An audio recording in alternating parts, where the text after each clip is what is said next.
persiapan ibadah dengan saat teduh sejenak.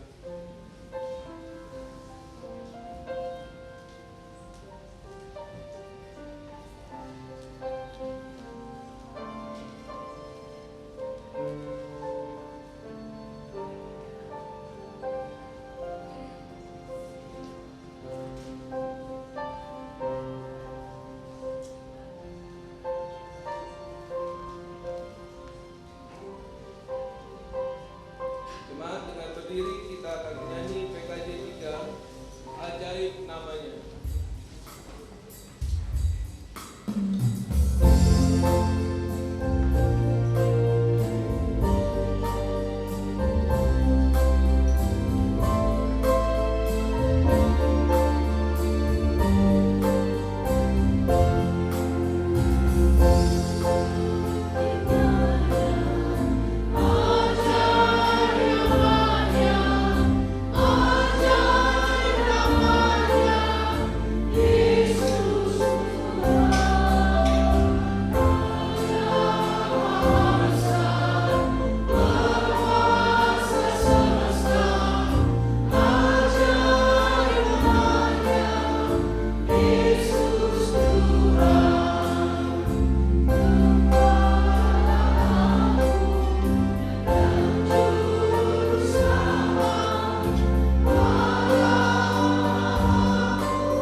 Kebaktian kita berlangsung di dalam nama Bapa, Anak, dan Roh Kudus.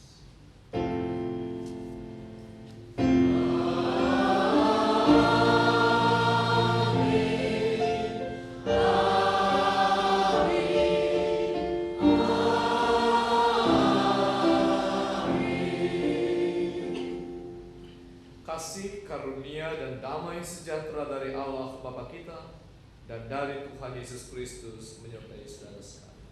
Dan menyertai saudara juga.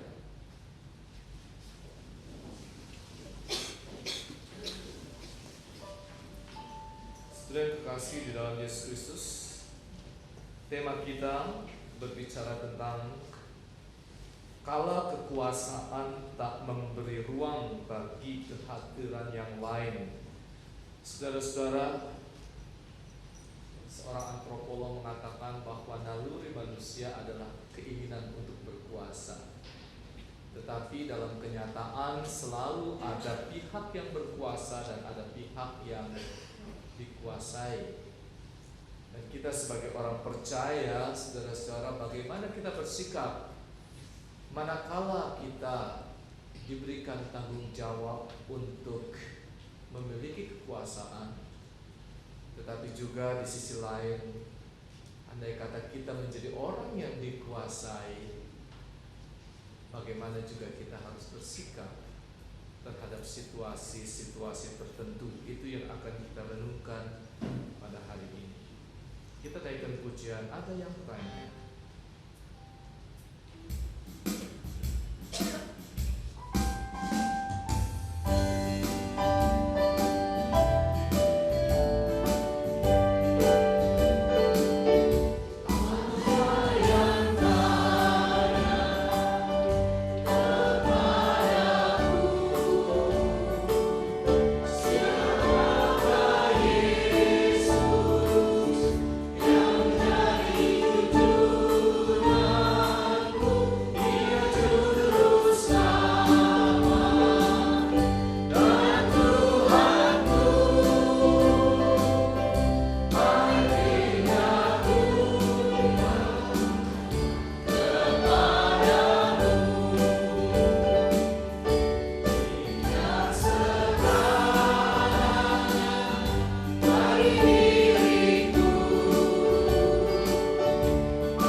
Tuhan yang bertahta di dalam kerajaan surga, tetapi yang kami percaya juga Engkau hadir di tempat ini.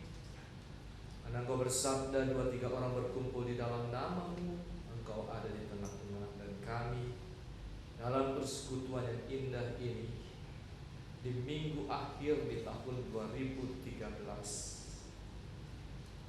kami mau merasakan bagaimana Engkau telah menyertai perjalanan hidup kami. Tapi kami juga ingin supaya Engkau menyatakan isi hati-Mu kepada kami.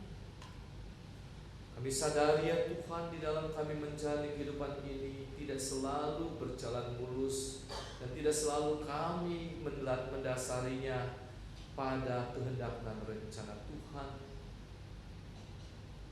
Kadangkala kami lebih mengandalkan kekuatan kami sendiri, lebih mengandalkan pikiran, ide, dan rencana kami.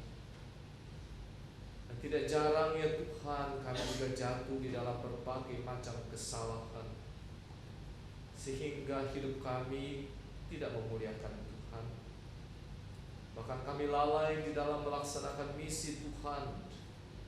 Padahal ketika Engkau mengizinkan kami untuk menjalani kehidupan ini, sesungguhnya Engkau punya rencana dalam setiap diri kami, supaya kami masuk di dalam rencana Tuhan, menjadi rekan sekerja Allah untuk menghadirkan kerajaan di tengah dunia ini. Ampuni kami ya Tuhan, ketika kami melalaikan tugas yang Tuhan percayakan. Ampuni kami ya Tuhan, jika pikiran, perkataan, dan perbuatan kami tidak selaras dengan kehendak Tuhan. Ketika Engkau mengajar kepada kami untuk hidup di dalam saling mengasihi, kadang-kala kami membiarkan kebencian, dendam menguasai diri kami. Ketika Engkau mengajar kepada kami untuk hidup dalam saling tolong-menolong, namun acap kali kami justru terlalu berat untuk memberikan pertolongan kepada sesama kami yang membutuhkan.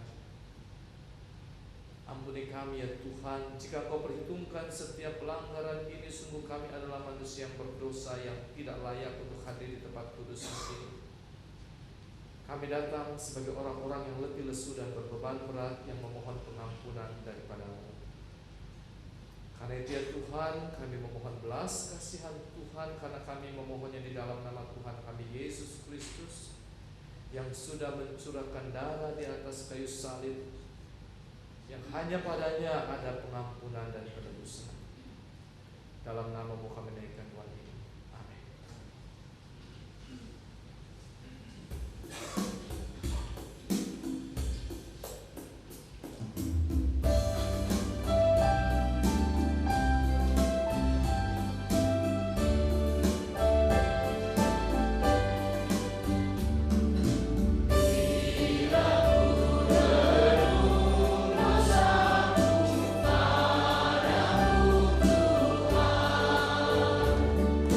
Yang berulang-ulang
Saudara yang dikasihi Tuhan, bila kita dengan sepenuh hati mau datang pada Tuhan dan mohon pengampunan daripadanya, berita anugerah akan saya bacakan dari Efesus pasal 2 ayat 8 hingga 10 demikian.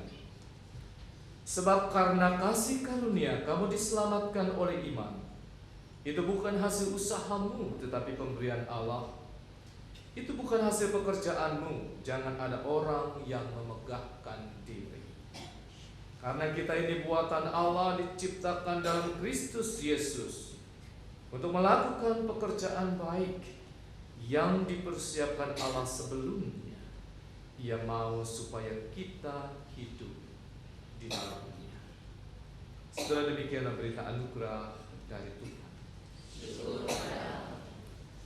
Salam damai.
Mari kita berdoa sebelum kita membaca dan merenungkan firman Tuhan. Kami sungguh bersyukur ya Tuhan, ketika kami diingatkan bahwa Tuhan yang telah menebus hidup kami lewat pengorbanan Yesus Kristus, dan kami diajar untuk selalu memberi tempat bagi Dia untuk bertahta di dalam diri kami. Engkau menjadi Raja dalam hidup kami, dan biarlah kami dituntun dalam menjalani kehidupan ini seturut dengan hikmat-Mu saja. Karena itu ya Tuhan, ketika kami akan membaca dan merenungkan firman-Mu, kiranya Roh Kudus saja yang menguasai hati dan pikiran kami, memampukan kami untuk mengerti dan melakukan firman Tuhan dalam hidup kami hari lepas hari. Ya Tuhan, sekalipun hamba-Mu ini ada banyak kekurangan, kelemahan, biarlah Engkau sendiri yang menguasai lidah bibir hamba-Mu untuk menyampaikan perenungan bagi kami semua. Dalam nama Tuhan Yesus Kristus kami naikkan doa ini. Amin.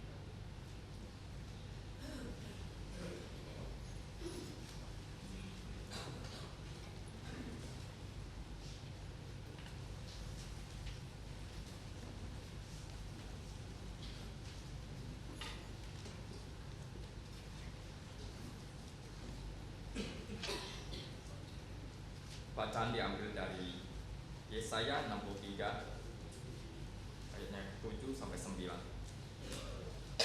Aku hendak menyebut-nyebut perbuatan kasih setia Tuhan, perbuatan Tuhan yang masyhur, sesuai dengan segala yang dilakukan Tuhan kepada kita, dan kebajikan yang besar kepada kaum Israel, yang dilakukannya kepada mereka sesuai dengan kasih sayangnya dan sesuai dengan kasih setianya yang besar.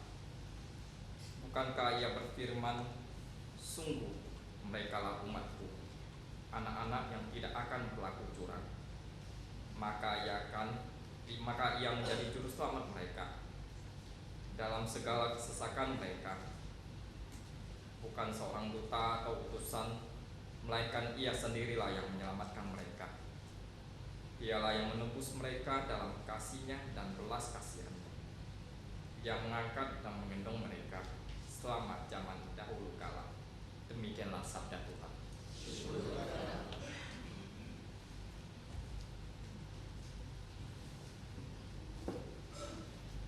Marilah kita menanggapi bacaan tadi dengan mendaraskan Mazmur 148, bagian umat akan menyanyikan satu kali, lalu yang kedua bersama-sama dengan jemaat.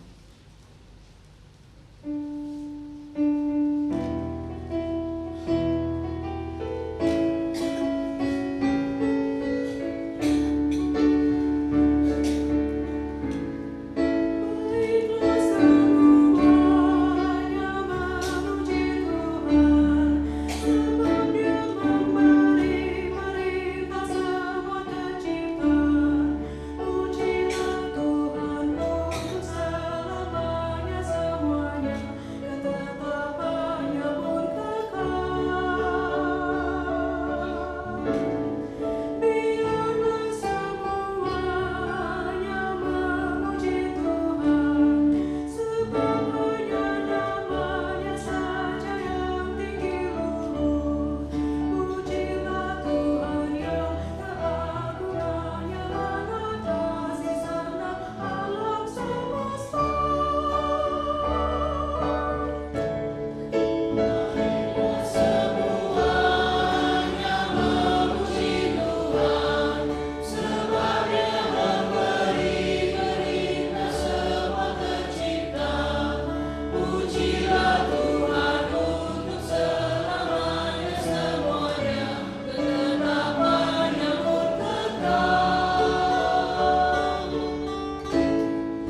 Pujilah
Bacaan kedua diambil dari Ibrani 2 ayat 10 hingga 18.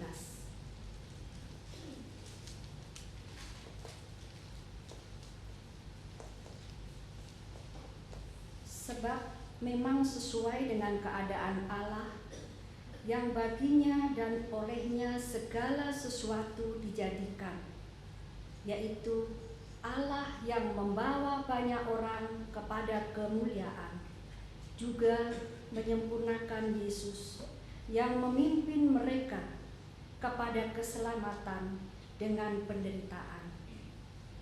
Sebab Ia yang menguduskan dan mereka yang dikuduskan, mereka semua berasal dari satu. Itulah sebabnya Ia tidak malu menyebut mereka saudara. Katanya, aku akan memberitakan namamu kepada saudara-saudaraku dan memuji-muji engkau di tengah-tengah jemaat. Dan lagi, aku akan menaruh kepercayaan kepadanya. Dan lagi, sesungguhnya inilah aku dan anak-anak yang telah diberikan Allah kepadaku. Karena anak-anak itu adalah anak-anak dari darah dan daging, maka ia juga menjadi sama dengan mereka yang mendapat bagian dalam keadaan mereka, supaya oleh kematiannya ia memusnahkan dia, yaitu iblis yang berkuasa atas maut, dan supaya dengan jalan demikian ia membebaskan mereka yang seumur hidupnya berada dalam perhambaan oleh karena takutnya kepada maut. Sebab sesungguhnya bukan malaikat-malaikat yang ia kasihani, tetapi keturunan Abraham yang ia kasihani. Itulah sebabnya, maka dalam segala hal ia harus disamakan dengan saudara-saudaranya, supaya ia menjadi imam besar yang menaruh belas kasihan dan yang setia kepada Allah untuk mendamaikan dosa seluruh bangsa. Sebab oleh karena ia sendiri telah menderita karena pencobaan, maka ia dapat menolong mereka yang dicobai. Demikianlah sabda Tuhan.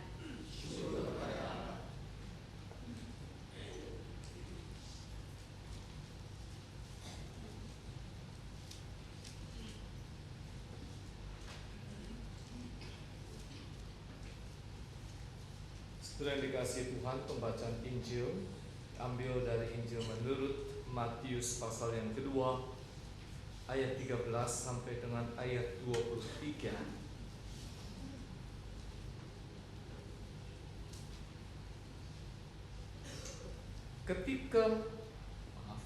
Setelah orang-orang Majus itu berangkat, nampaklah malaikat Tuhan kepada Yusuf dalam mimpi dan berkata, "Bangunlah, ambillah anak itu serta ibunya, larilah ke Mesir dan tinggallah di sana sampai aku berfirman kepadamu, karena Herodes akan mencari anak itu untuk membunuh dia." Maka Yusuf pun bangunlah, diambilnya anak itu serta ibunya malam itu juga, lalu menyingkir ke Mesir dan tinggal di sana hingga Herodes mati. Hal itu terjadi supaya genaplah yang difirmankan Tuhan oleh Nabi, "Dari Mesir kupanggil anakku." Ketika Herodes tahu bahwa ia telah diperdaya oleh orang-orang Majus itu, ia sangat marah. Lalu ia menyuruh membunuh semua anak di Betlehem dan sekitarnya, yaitu anak-anak yang berumur 2 tahun ke bawah, sesuai dengan waktu yang dapat diketahuinya dari orang-orang Majus itu. Dengan demikian genaplah firman yang disampaikan oleh Nabi Yeremia. Terdengarlah suara di Rama, tangis dan ratap yang amat sedih. Rahel menangisi anak-anaknya dan ia tidak mau dihibur sebab mereka tidak ada lagi. Setelah Herodes mati, nampaklah malaikat Tuhan kepada Yusuf dalam mimpi di Mesir, katanya, "Bangunlah, ambillah anak itu serta ibunya dan berangkatlah ke tanah Israel, karena mereka yang hendak membunuh anak itu sudah mati." Lalu Yusuf pun bangunlah, diambilnya anak itu serta ibunya dan pergi ke tanah Israel. Tetapi setelah didengarnya bahwa Arkelaus menjadi raja di Yudea menggantikan Herodes ayahnya, ia takut ke sana. Karena dinasihati dalam mimpi, pergilah Yusuf ke daerah Galilea. Setibanya di sana, ia pun tinggal di sebuah kota yang bernama Nazaret. Hal itu terjadi supaya genaplah firman yang disampaikan oleh nabi-nabi bahwa ia akan disebut orang Nazaret. Setelah demikianlah pembacaan Injil Yesus Kristus. Berbahagialah mereka yang mendengar firman Tuhan dan yang memeliharanya. Haleluya.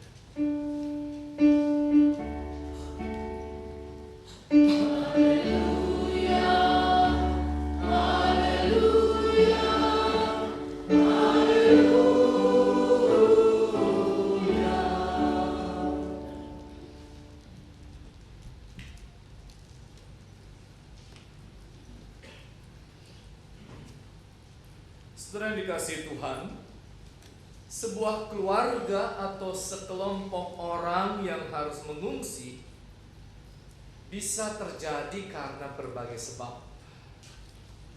Bisa saja saudara-saudara, sekelompok orang atau sebuah desa mengungsi karena bencana alam, entah gempa, entah gunung Merapi meletus, entah banjir, lalu mereka mengungsi, menyingkir ke tempat lain. Atau bisa juga saudara-saudara, sekelompok orang mengungsi karena terjadi pertikaian dengan kelompok lain. 2 minggu yang lalu saya melayani di gereja GKI Cipinang Indah, saudara. Kebetulan pada saat itu ada sebuah paduan suara yang mengisi puji-pujian cukup bagus, saudara-saudara. Masih muda semua, dibawa oleh seorang ibu dan seorang bapak. Tapi sebelum paduan suara itu menyanyikan, ibu ini memberikan kesaksian bahwa anak-anak ini adalah anak-anak yang dulu menjadi korban kerusuhan di Ambon. Mereka dikumpulkan, dibawa dari sana, mereka sedang bersembunyi di hutan-hutan, dicari, dikumpulkan, dan kemudian dibesarkan. Mereka sudah yatim piatu semua, saudara. Orang tuanya sudah meninggal, diselamatkan, mengungsi di Jakarta, dididik, dan beberapa sudah mahasiswa dan akan lulus, saudara. Mereka mengungsi karena korban kerusuhan. Tapi juga saudara-saudara, bisa pengungsian terjadi karena ada pihak-pihak tertentu yang berkuasa dan kemudian dia berupaya untuk membabat habis pihak yang dianggap kontra. Nah, saudara-saudara, di Indonesia juga terjadi yang seperti ini. Ketika terjadi pergantian kekuasaan, maka pihak-pihak tertentu dipaksa untuk keluar dan dibuang di tempat tertentu. Saya tidak perlu jelaskan soal ini, saudara. Dan biasanya saudara-saudara, orang yang mengungsi tanpa direncanakan. Ada nggak saudara yang, saya merencanakan nanti untuk mengungsi? Nggak, saudara. Pengungsian terjadi biasanya spontan karena hal-hal tertentu yang membuat dia merasa tidak aman kalau saya tetap di sini. Entah bencana alam, orang mengungsi karena bencana alam, ada dia merasa tidak aman di sini. Orang mengungsi karena kerusuhan karena dia merasa tidak aman di tempat ini, dan kemudian spontan dia melakukan pengungsian tanpa direncanakan dan juga terpaksa. Walaupun toh pada akhirnya dia merasa bahwa ya harus rela direncanakan. Tetapi yang jelas, saudara, apapun yang dilakukan dalam rangka mengungsi itu tujuannya adalah untuk mencari perlindungan, untuk di tempat tersebut dia merasa aman. Bahkan lebih daripada itu, dia bisa melanjutkan sebuah kehidupan. Yusuf dan Maria, saudara-saudara, mengungsi, dan bersama Yesus yang masih batita mungkin pada saat itu, saudara, ya, bayi di bawah 3 tahun. Kenapa di bawah 3 tahun? Karena memang Herodes juga di sana diungkapkan membunuh bayi-bayi yang di bawah 2 tahun menurut perhitungan atau informasi dari orang-orang Majus. Jadi ada kemungkinan Yesus pada saat itu juga berusia pada usia itu 2 tahun, saudara. Karena itu di dalam Matius diungkapkan dia berada di sebuah rumah, tidak lagi di sebuah kandang domba, saudara. Kalau di dalam Lukas di sebuah kandang domba, itu baru belum lama dilahirkan, masih diletakkan di palungan. Tetapi ketika orang-orang Majus datang, itu sudah kemudian, saudara. Walaupun di gambar-gambar gembala orang Majus sama-sama di kandang domba, tapi sebetulnya jarak antara kehadiran para gembala dengan kehadiran orang Majus itu beda, cukup lama, saudara. Di sebuah rumah.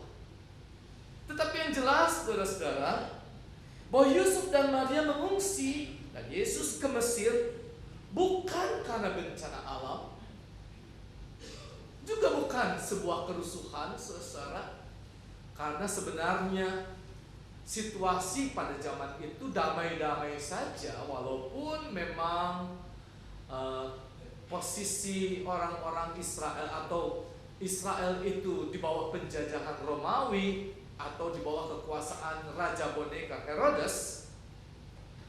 Tetapi memang pengungsian Yusuf dan Maria karena ancaman dari sang penguasa Herodes pada saat itu yang disebut sebagai raja orang Yahudi. Dan ketika Herodes menyadari, mendapatkan berita dari orang Majus, di manakah dilahirkan raja orang Yahudi itu, dia terkejut. Bukankah aku satu-satunya raja orang Yahudi yang tinggal di Yudea? Kalau ternyata akan datang seorang Mesias, itu berarti ancaman buat kedudukan dia. Dan saudara-saudara, tentu ketika penguasa terancam, maka dia akan menggunakan kekuasaannya untuk memusnahkan kompetitornya, pesaingnya. Dan saudara bisa kita bayangkan bagaimana situasi yang terjadi pada saat itu ketika Herodes memerintahkan semua bayi-bayi di bawah 2 tahun laki-laki di Bethlehem dan sekitarnya harus dibunuh. Tentu saudara-saudara, ini merupakan bencana buat ibu-ibu yang punya anak laki-laki yang masih bayi. Di mana-mana terjadi tangisan. Karena itu digambarkan di sini, saudara-saudara. Terdengarlah suara di Rama, tangis dan ratap yang amat sedih. Rahel menangisi anak-anaknya dan ia tidak mau dihibur sebab mereka tidak ada lagi. Ini saudara-saudara dinubuatkan oleh Yeremia. Tetapi ini menggambarkan bahwa apa yang telah dinubuatkan itu digenapi. Di Bethlehem terjadi tangisan yang amat pedih. Seorang ibu atau banyak ibu-ibu yang kehilangan anak-anaknya, saudara-saudara. Saudara bisa membayangkan apa yang terjadi kalau saudara punya anak laki-laki, lagi lucu-lucunya kan, lagi jalan, lagi lari-lari, walaupun capek juga lari-lari lah, seneng, lucu. Anak umur 2 tahun itu luar biasa. Dan itu direbut oleh serdaru dari Herodes, dan kemudian depan mata ibunya anaknya itu dibunuh, dipenggal, dicabik, saudara. Itu merupakan kekejian yang luar biasa. Saudara-saudara, pengungsian Yusuf dan Maria di satu sisi tentu merupakan sesuatu yang tidak pernah terbayangkan oleh Yusuf dan Maria. Dia tidak pernah merencanakan pengungsian itu. Dan tentu pada saat itu juga ada keterpaksaan keluar dari Bethlehem. Tetapi dia melakukannya karena dia mendapatkan mimpi. Dia harus melakukannya demi keselamatan. Dan memang sesudah itu, saudara-saudara, terjadi pembantaian yang luar biasa yang sangat mengerikan. Namun di sisi lain, saudara-saudara, secara iman, dan ini adalah teologi kita, teologi reform, bahwa tidak ada sesuatu apapun di dunia ini yang terjadi secara kebetulan atau by chance. Kebetulan begini, gak ada, saudara. Teologi kita tidak menganut itu. Tidak ada sesuatu yang terjadi di kolong langit ini, saudara-saudara, yang di luar kendali Allah. Allah Maha Kuasa dan Maha Tahu. Maka pengungsian Yusuf dan Maria pun dan bayi Yesus ini ke Mesir juga terjadi atas seizin Allah. Dan ia punya rencana yang besar dalam melaksanakan misi penyelamatan di dunia yang harus terjadi. Dan untuk itu terjadi, maka Allah mengizinkan terjadinya pengungsian itu, saudara. Jadi di satu sisi secara manusiawi kita tidak bisa merencanakan, dan kita juga tidak pernah merencanakan. Tetapi di sisi lain, secara iman, tidak ada sesuatu terjadi di luar rencana Allah. Artinya bahwa Allah yang Maha Kuasa itu, yang Maha Tahu itu, Dia mengizinkan segala sesuatu terjadi. Tidak ada yang tidak di luar kendali Allah. Hal yang kadang-kala sulit diterima oleh kita, saudara. Yang seperti ini nih, yang kadang-kadang sulit diterima oleh kita, bahwa Allah juga mengizinkan hal-hal yang kurang menyenangkan, yang kadang-kadang menyakitkan diri kita, yang menyedihkan bagi kita, terjadi dalam hidup kita. Kita kan maunya segala sesuatu fine saja, segala sesuatu menyenangkan saja. Dan Allah tidak pernah merancangkan kecelakaan bagi kita, betul nggak? Dan kita mau segala sesuatu sukses saja. Tapi ternyata saudara-saudara, dalam kitab Pengkhotbah, hari baik dan hari kurang baik pun diciptakan Tuhan bagi kita. Suka dan duka kita alami sebagai orang percaya adalah karena seizin Allah. Karena itu saudara-saudara, ada lagu, apa lagunya? Kekuatan serta penghiburan diberikan Tuhan. Kok ikut nyanyi? Kelihatannya senang nih nyanyi lagu ini. Kita nyanyi lagu ini yuk. Coba kita nyanyi lagu ini. Mudah-mudahan hafal lagu ini ya. Yuk.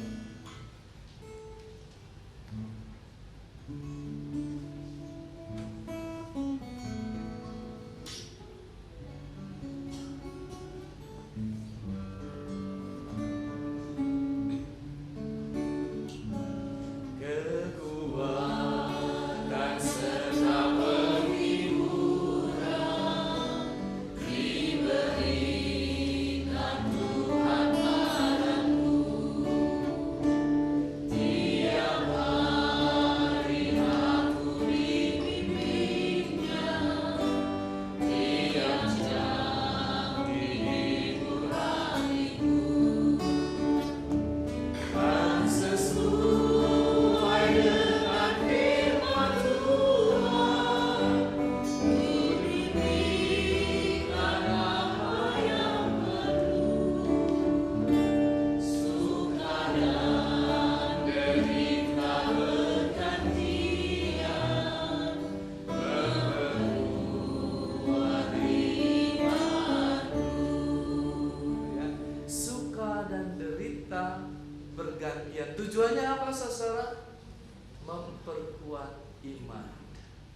Saudara, beberapa tahun yang lalu, sudah cukup lama, tahun 93, saudara, ketika itu saya ada di Filipina, di Manila, saudara, mendengarkan radio, tapi radionya ternyata dari Manado, diterima di sana, saudara, dalam bahasa Indonesia. Seorang pendeta mengatakan, jangan berdoa untuk minta supaya Tuhan mengangkat segala masalah kita, karena masalah adalah bagian hakiki dari kehidupan manusia selagi dia ada di dunia. Tetapi bersyukurlah dan mintalah kekuatan dan hikmat dari Tuhan untuk bisa mengatasi masalah sesulit apapun yang Tuhan izinkan terjadi dalam hidup kita. Karena Tuhan tidak akan memberikan sesuatu yang melebihi kekuatan kita. Amin, saudara.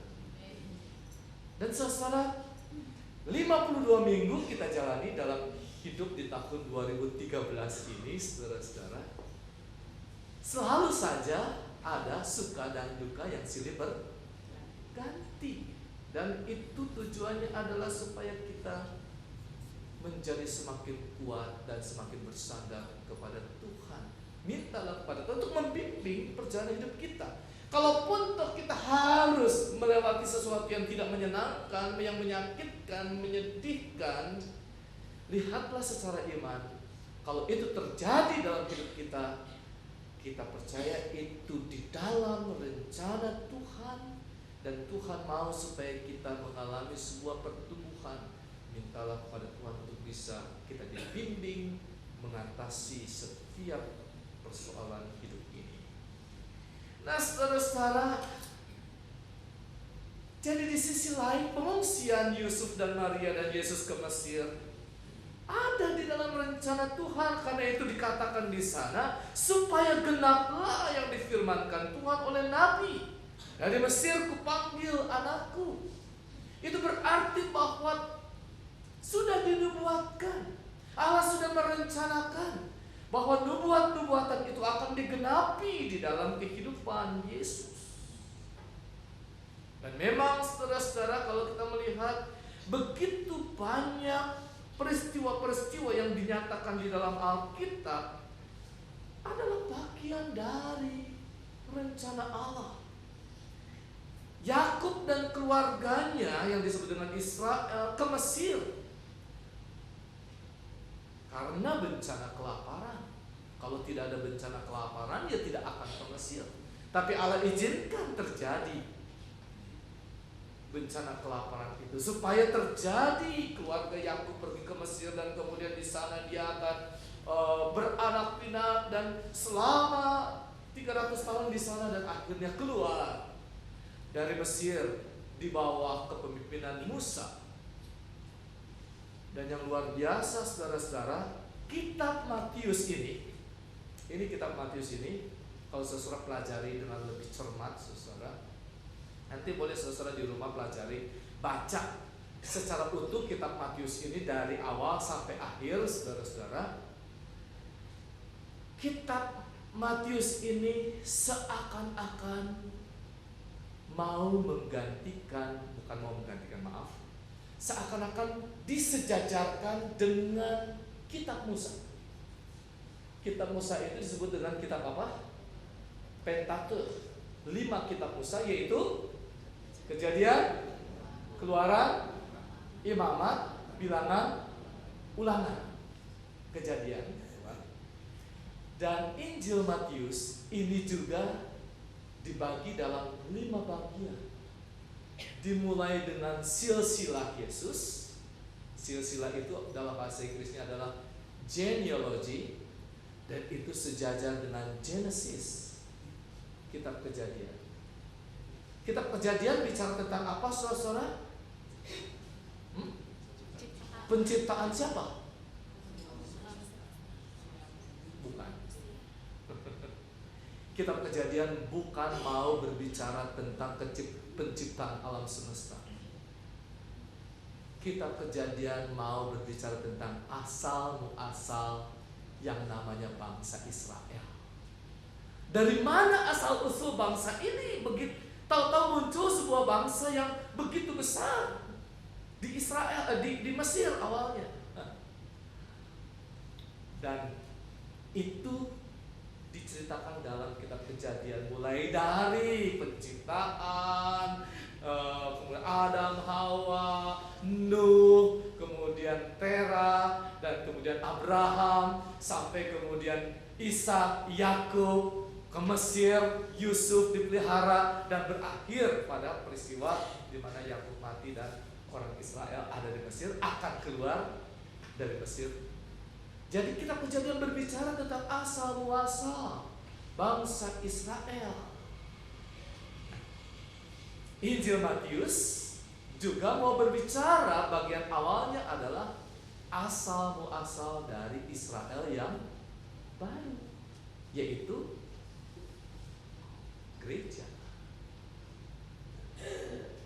In Genesis, saudara-saudara, Kejadian, keluar umat Israel di bawah kepemimpinan Musa. Kemudian Musa memberikan 10 hukum Allah di Gunung Sinai dalam kitab Matius di bawah kepemimpinan Yesus. Dan kemudian Yesus khotbah di atas bukit dan memberikan 2 hukum kasih. Ya, ini kesejajaran antara Musa dan Yesus. Musa diambil dari air dan kemudian dipelihara di istana Firaun di Mesir. Yesus mengungsi ke Mesir untuk kemudian kembali membebaskan umat. Sampai pada akhirnya, saudara, kalau dalam kitab Musa itu Israel masuk ke tanah perjanjian di Kanaan, saudara, itu dalam kitab Ulangan. Maka di dalam kitab Matius, umat Kristen atau orang-orang percaya akan masuk di negeri perjanjian, yaitu surga. Itu pada bagian terakhir, pada khotbah akhir zaman. Jadi artinya begini, bahwa apa yang diungkapkan pengungsian Yusuf dan Maria ke Mesir juga ada di dalam rencana Allah. Dan ketika orang-orang Israel di Mesir juga mengalami pembantaian oleh Firaun, laki-laki usia yang masih kecil dibantai saudara di Mesir, dan kemudian Musa harus kemudian diungsikan dan diselamatkan di istana Firaun. Jadi Firaun menyelamatkan Musa juga. Maka Yesus juga dalam kisah ini menceritakan pembantaian orang-orang di Bethlehem oleh penguasa Herodes. Dan kemudian dia mengungsi ke Mesir untuk suatu ketika kembali ke Israel dan tinggal di Nazaret. Penyejajaran antara Musa dan Yesus. Musa membebaskan umat dari perbudakan di Mesir, ini adalah misi Allah. Yesus hadir untuk membebaskan umat manusia dari perbudakan dosa. Saudara-saudara, penganiayaan orang-orang Kristen pada masa awal di satu sisi tidak menyenangkan, menyedihkan. Secara banyak orang-orang Kristen yang mati martir pada saat itu karena penguasa Romawi. Di sini saudara, kalau saudara baca dari di warta kita, saudara, di sana juga ada raja-raja, kaisar-kaisar yang keji, saudara. Domitianus, Trajan, Marcus Aurelius, Antonius, Lucius, Septimus, Severus, Marcus Claudius, Maximus, sampai Kaisar Nero, saudara. Semua memperlihatkan bahwa penguasa itu ketika dia melihat ada gerakan-gerakan yang mencurigakan yang bisa menjadi pesaing, maka itu akan dimusnahkan, dianiaya, dipantai. Tidak memberi ruang terhadap yang lain. Itu kecenderungan kekuasaan. Dan orang-orang Kristen mengalami peristiwa yang menyedihkan di masa-masa awal. Tetapi di sisi lain, toh saudara-saudara, karena penganiayaan seperti itu, maka kekristenan tersebar semakin luas ke berbagai penjuru dunia.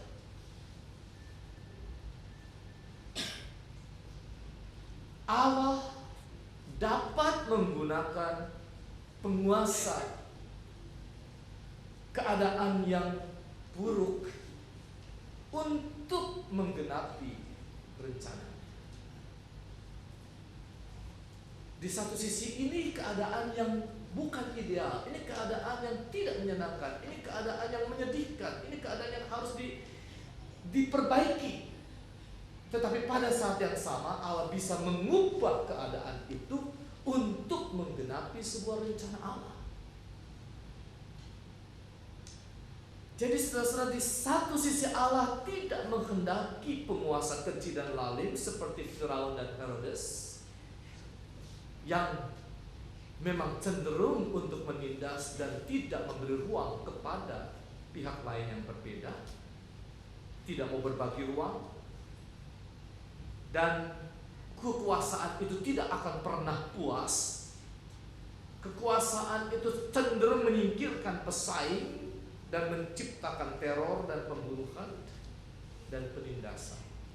Namun di sisi lain, saudara-saudara, Allah bisa menggunakan keadaan-keadaan tertentu untuk menggenapi rencana Allah. Allah tidak menciptakan teror, Allah tidak menciptakan kekejian, tetapi Allah bisa memanfaatkan itu untuk menggenapi rencananya.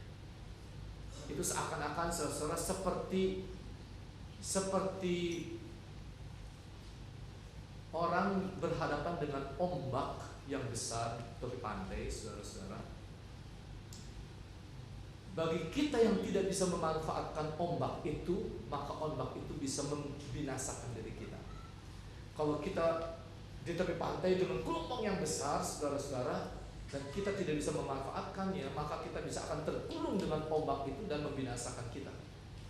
Tapi bagi orang yang bisa menguasainya, saudara-saudara, mungkin itu menjadi sebuah permainan yang mengasihkan. Dia berselancar. Kalau perlu dia mencari ombak yang semakin besar supaya dia bisa berselancar semakin lama dan semakin jauh. Bahkan saudara-saudara, negara-negara tertentu memanfaatkan kekuatan ombak itu untuk menjadi pembangkit tenaga listrik. Dimanfaatkan untuk memutar turbin.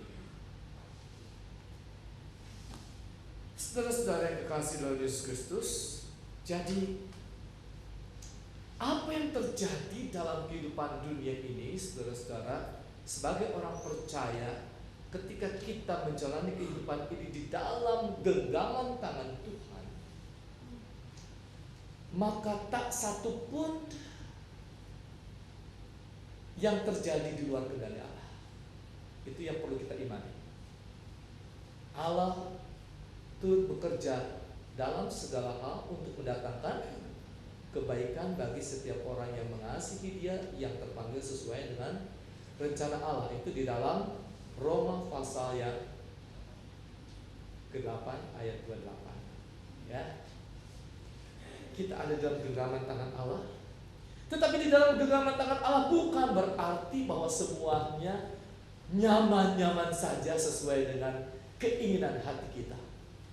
Kadang-kadang Allah izinkan suka dan derita itu datang silih berganti untuk kita semakin kuat.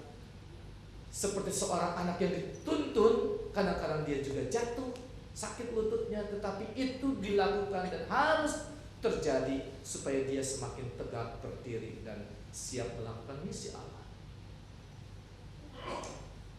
Hal yang lain yang perlu kita renungkan adalah, andai kata pada saat ini saudara-saudara ada dalam posisi orang yang memiliki kuasa, memiliki jabatan tertentu.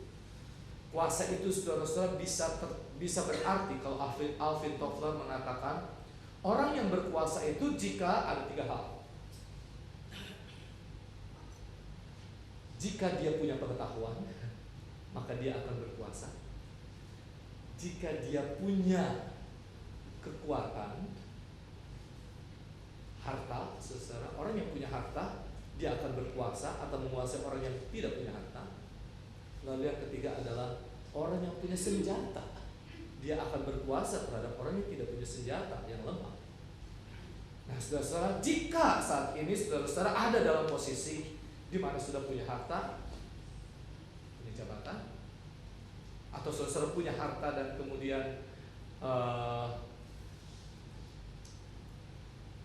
bisa punya perusahaan dan kemudian punya orang bawa-bawahan saudara, atau mungkin saudara punya pengetahuan dibandingkan dengan orang lain yang tidak punya pengetahuan, atau saudara katakanlah bertugas di militer yang punya senjata dibandingkan orang yang tidak punya senjata, maka Tuhan menghendaki supaya kita bisa menempatkan diri secara hikmat, tidak menindas pihak yang kurang berpengetahuan atau yang kurang harta atau yang lemah. Bahkan berkat yang Tuhan berikan kepada kita sehingga kita bisa berkuasa itu, Tuhan izinkan supaya kita bisa membantu yang lemah, membangun kehidupan. Itu yang Tuhan inginkan. Jika pada saat ini saudara-saudara dalam posisi itu, gunakanlah harta saudara untuk mereka yang kekurangan. Gunakanlah pengetahuan saudara untuk membimbing mereka yang kurang berpengetahuan. Gunakanlah kekuatan saudara untuk melindungi mereka yang lemah. Tetapi kalau saudara-saudara pada saat ini dalam posisi sebagai orang yang tidak punya kuasa, tertindas, kurang pengetahuan, kurang punya kemampuan secara ekonomi, secara sosial, secara politik, maka Tuhan menghendaki supaya kita bisa tetap tegar, sabar, dan terus membangun kebersamaan dan menciptakan sesuatu yang didasarkan pada kehendak dan rencana Tuhan, tidak menjadi semakin lemah dan semakin minder, bahkan kemudian mempersalahkan diri dan menjadi apatis dalam kehidupan ini. Tuhan menghendaki supaya kita tetap optimis. Ketika kita akan mengakhiri tahun ini dan memasuki tahun 2014, Tuhan menghendaki kita untuk tetap optimis dan membangun kehidupan dan melihat hal-hal yang kurang menyenangkan yang kita alami dalam hidup ini adalah bagian dari rencana Tuhan untuk kita semakin kuat, semakin tegar, dan semakin kreatif untuk melihat ke depan dan mengandalkan Tuhan dalam hidup ini. Kiranya Tuhan menolong saudara-saudara semakin berhikmat di dalam menjalani kehidupan ini, apapun, dalam posisi apapun yang saat ini saudara sedang alami. Amin.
pada hari Minggu 5 Januari 2014 minggu depan kita akan merayakan perjamuan kudus.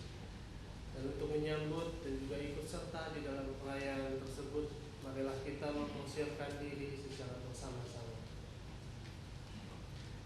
Pada perjamuan malam terakhir, Kristus menghendaki kita merayakan perjamuan kudus untuk mengenangnya. Mengenang Kristus berarti mengalami kehadirannya seperti murid-muridnya dahulu mengalami kehadirannya bersama mereka. Mengenang Kristus juga berarti menyadari secara pribadi seluruh kehidupan Kristus yang diberikannya bagi keselamatan dunia. Sejak ia lahir, melayani, menderita sengsara, mati, dibangkitkan, dan dimuliakan di surga. Marilah kita merenungkannya. Apakah saudara benar-benar rindu untuk berjumpa secara pribadi dengan Kristus untuk mengalami kasih, kuasa, dan kebenarannya yang memperbaharui hidup saudara? Apakah saudara menghayati bahwa seluruh kehidupan dan karya Kristus, yaitu kelahirannya, pelayanannya, penderitaannya, kematiannya, kebangkitannya, kenaikannya ke surga, sampai dengan kedatangannya kembali, terkait erat dengan kehidupan saudara?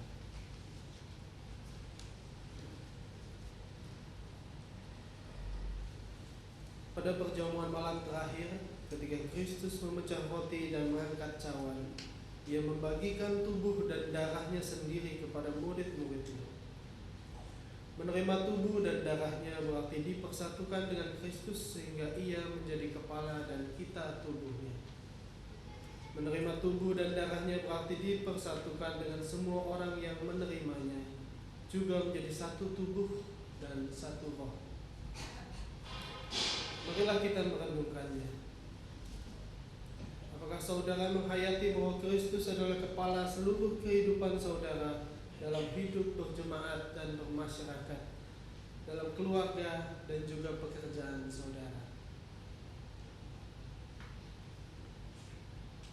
Apakah saudara menghayati bahwa saudara adalah anggota tubuh Kristus yang saling mengasihi seorang terhadap yang lain?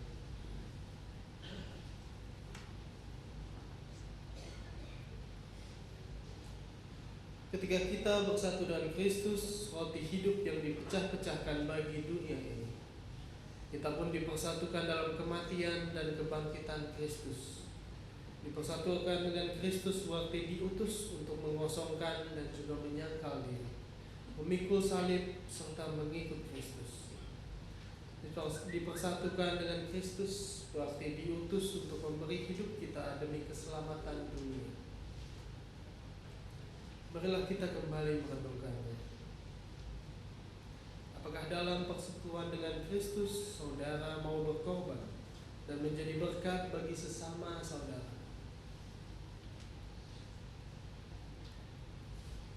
Apakah saudara menyadari bahwa sebagai anggota tubuh Kristus di tengah dunia, saudara menjadi mata dan telinga bagi Kristus yang melihat dan mendengarkan, serta peduli terhadap kebutuhan dan masalah sesama saudara?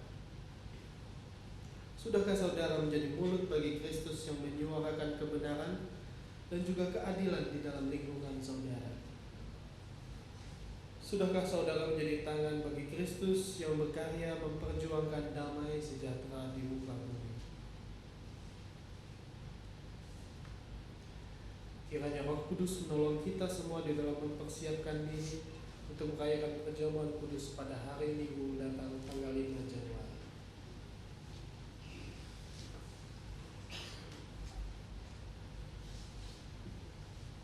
Setelah mari kita berdoa.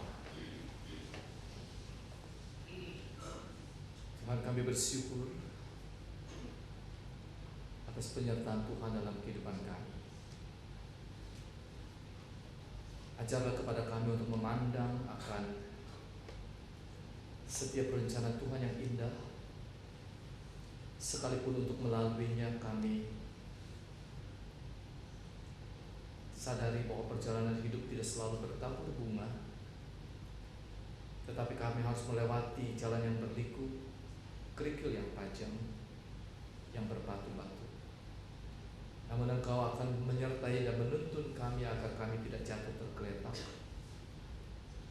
Kami bersyukur juga bahwa di dalamnya pun kami boleh menikmati taman kehidupan yang indah, gelak tawa yang menyegarkan hati, kebersamaan yang membuat kami merasa tidak sendiri, dan itu boleh kami rasakan sebagai sesuatu yang melengkapi dalam kehidupan kami di dunia ini. Dan semuanya ini boleh kami nikmati karena Tuhan sendiri ada, hadir dan mengizinkan itu terjadi. Karena itu ya Tuhan, ajarlah kepada kami untuk selalu bersyukur dan mengandalkan Tuhan dalam menjalani kehidupan ini, dan selalu mencari hikmat Tuhan supaya kehadiran kami di tengah dunia menjadi berkat bagi sesama kami. Mencari hikmat Tuhan supaya kami menjadi bagian dalam menggenapi rencana Tuhan di muka bumi ini. Dan khususnya Tuhan, kami bersyukur jika pada saat ini kami boleh mengikuti Sensora Morum dalam rangka mempersiapkan diri kami menerima sakramen perjamuan kudus. Tuhan tolong supaya selalu kami diingatkan akan tubuh dan darah Kristus yang Engkau telah bagikan dan curahkan bagi diri kami, supaya kami senantiasa disadarkan bahwa Kristus adalah bagian dalam hidup kami, supaya dengan demikian misi Kristus juga adalah menjadi misi kami dalam hidup hari lepas hari. Kami berdoa ya Tuhan untuk kehidupan gereja Tuhan di tempat ini, dalam kegiatan-kegiatan yang masih tersisa di tahun 2013 ini. Tuhan sertai supaya setiap kegiatan boleh berjalan dengan baik, dan juga ketika memasuki tahun 2014 maka semua yang telah direncanakan bersama, baik majelis jemaat bersama dengan komisi-komisi dan segenap aktivis, boleh berjalan dengan baik. Khususnya Tuhan kami berdoa untuk hamba Tuhan Pendeta Yael dan juga beserta dengan para penatua pengurus komisi bisa menjalankan tugas-tugasnya dengan sepenuh hati, seia, sekata, sehati, sepikir, supaya jemaat Tuhan terus bertumbuh dan kehadirannya menjadi berkat bagi lingkungan di sekitar. Dan kami berdoa ya Tuhan untuk bangsa dan negara ini, khususnya ketika kami akan menghadapi pemilu 2014 di bulan April yang terdekat. Tuhan tolong supaya di dalam proses ini negara kami boleh dalam keadaan yang tetap terjaga keamanannya, dan juga bagaimana orang-orang yang berambisi untuk menduduki jabatan-jabatan tertentu sungguh dikuasai oleh hikmat Tuhan, bukan hanya untuk kepentingan diri, tetapi bagaimana untuk membangun kebersamaan sebagai bangsa dan negara ini untuk semakin mengalami pemulihan dan meningkatkan kemakmuran bersama, dan bisa menghasilkan kepemimpinan yang bisa menghargai keberbagaian perbedaan yang ada, dan bagaimana para pemimpin kami juga bisa berbagi ruang, terutama ya Tuhan para pemimpin umat beragama di Indonesia ini sebagai satu bagian dari kehidupan sosial yang sangat sensitif, tetapi ini merupakan sebuah kenyataan yang harus kami terima dan kami syukuri.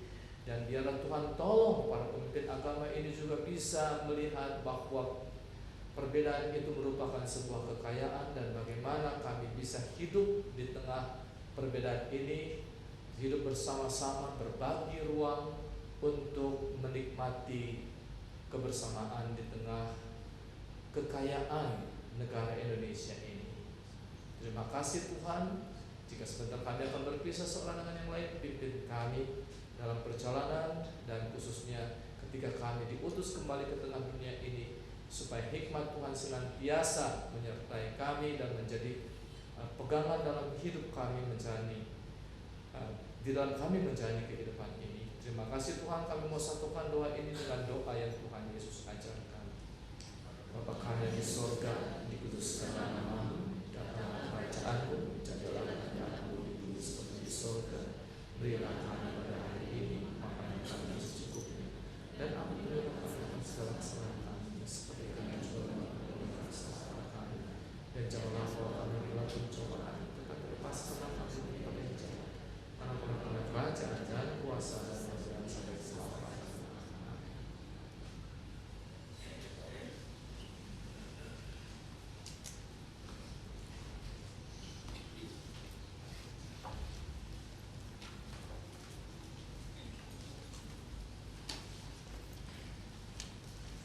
Jemaat Tuhan yang terkasih dalam Tuhan Yesus Kristus, saat ini kita diberikan kesempatan memberikan persembahan kita. Dan sebagai nasihat persembahan terambil dari 2 Korintus 9 ayat ke-7.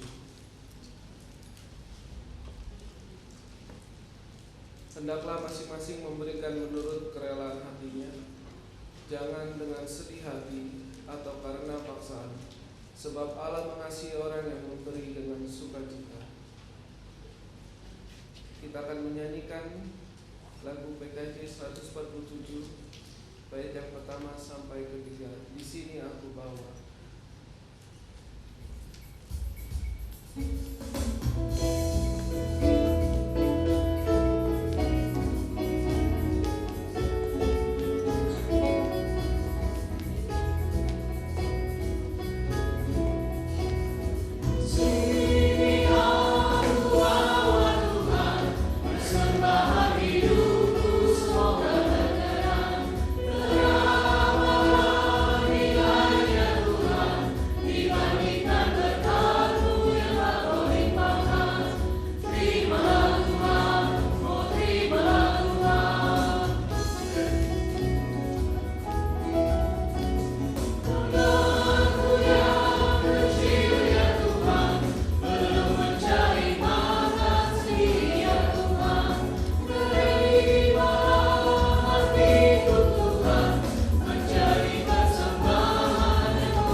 Ya Tuhan Yesus Kristus yang berkata di dalam kerajaan surga, kami datang ke hadirat-Mu ya Tuhan.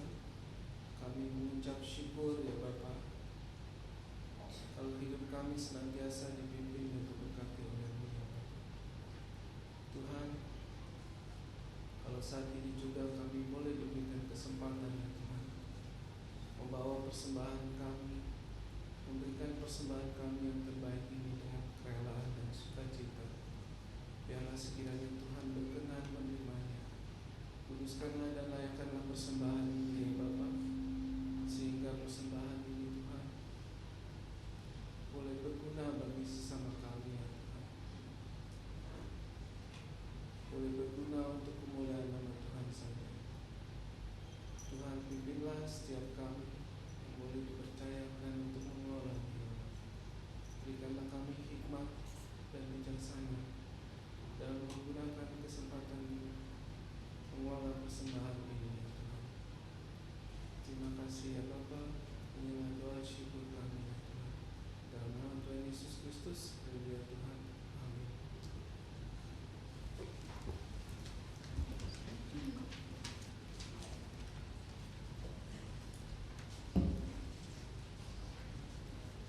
menyanyikan PKJ 153 bait pertama sampai dengan ketiga. Pakailah seluruh hidupmu.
Saudara, arahkanlah hatimu kepada Tuhan.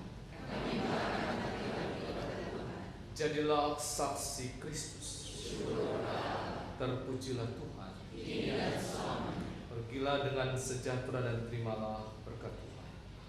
Tuhan memberkati engkau dan melindungi engkau. Tuhan menyinari engkau dengan wajah-Nya dan memberi engkau kasih karunia. Tuhan menghadapkan wajah-Nya kepadamu dan memberi engkau damai sejahtera.